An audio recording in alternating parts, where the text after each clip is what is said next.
name is Shawn Smith and I'm with Emergency Visions. Each week I like to bring you some of the lesser known stories in the world of disaster response. So here's what's going on this week.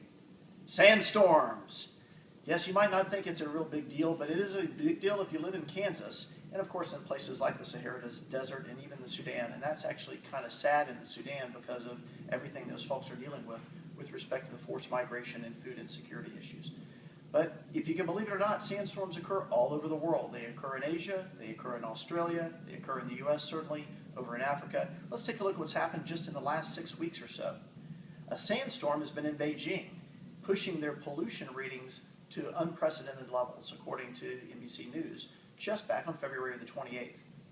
So what kind of levels? I'm going to actually pick this up so I can get it right. The US Embassy's air quality index showed a reading of 516 particles, less than 2.5 micrometers in diameter. That's the thing that can get lodged into your lungs if you breathe it.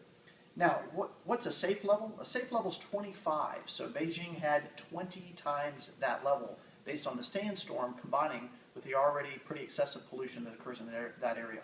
So, as you see here on the screen, here's how they respond. They respond with N95 masks. They respond by making sure that they stay indoors. They do what they can to avoid the situation of being outdoors. Of course, Hollywood will tell you that it's really cool to have sandstorms, as you can see here with Tom Cruise in the latest Mission Impossible movie. And of course, Tom not only has to cover his face, but he has a cool little GPS tracking device, which may or may not be of use in sandstorms in your local region. Well, where else are they happening? That same sandstorm went all the way to Japan.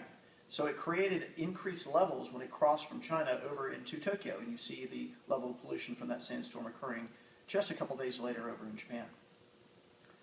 But not to be let down by that, some incredible imagery with the haboob, which is I guess, Australian word for a sandstorm that occurred over in Australia. This was from a 75-mile-an-hour thunderstorm that just generated a bunch of red dirt coming over from West Australia and went not only over land, but also over sea. That's a pretty impressive cloud wall that's headed towards that drilling rig out there in the ocean. Pretty incredible scenes from sandstorms. Is it really a big deal? Well, in the world of logistics, it's not, because we're going to always be able to move the right things and the right people to the right place at the right time. But it is kind of cool and interesting, little-known disaster-oriented news. So that's it for this week. From all of us at Emergency Visions, God bless.